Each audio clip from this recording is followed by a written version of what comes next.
Welcome back. The details. President Abdel Fattah al-Sisi has delegated Presidential Advisor for Religious Affairs and Minister of Endowments Osama al-Azhari to attend the funeral of Pope Francis.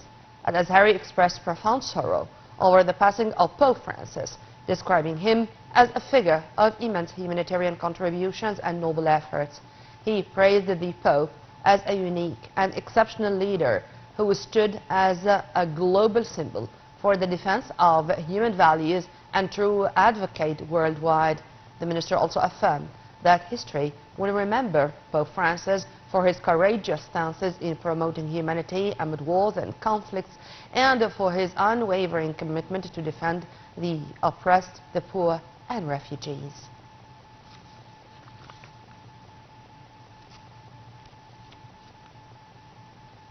This came at the Vatican said on Saturday that Pope Francis was buried inside his favorite Rome church after a funeral mass in St. Peter's Square. Francis, who died on Monday, aged 88, was laid to rest during a 30-minute ceremony, which started at 1 p.m. at the Santa Maria Maggiore Basilica in the Italian capital. Details.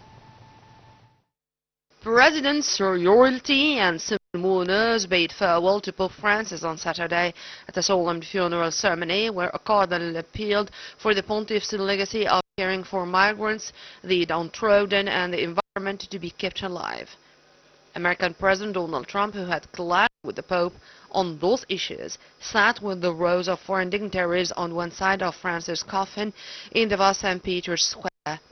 On the other side sat cardinals who will pick Francis' successor at a conclave next month, deciding if the new pope should continue with the late pontiff's push for a more open church or cede to conservatives who wanted to return to a more traditional papacy.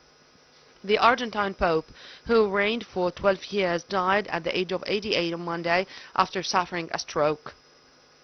In spiritual language, the 91-year-old Italian Cardinal Giovanni Battista Re gave a simple message. There was no going back. He added that the first pontiff from Latin America had been attentive to the signs of the times and what the Holy Spirit was awakening in the Church.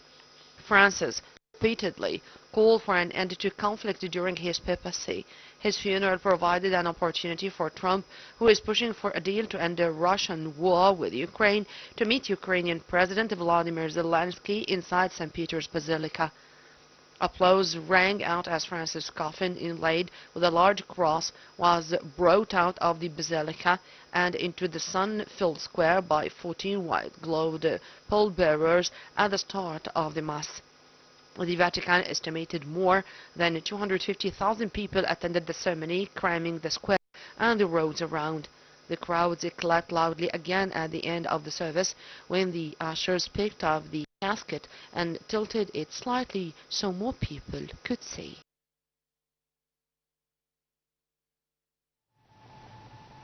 Egypt welcomed the signing of the Declaration of Principles in Washington by the governments of the Democratic Republic of Congo and the Republic of Rwanda on achieving stability, peace and economic development in eastern Congo. In a statement for the Foreign Ministry, Egypt affirmed that this step represents progress towards building confidence between the two countries and enhancing opportunities for achieving regional peace and stability in the Great Lakes region and in the African continent in general. Egypt hailed the two parties' agreement to exert utmost efforts to solve conflicts through peaceful means. Egypt also stressed its support for all efforts aimed to settle disputes by peaceful ways in Africa, respect the international law and the constitutive law of African Union that will contribute in achieving regional and international peace.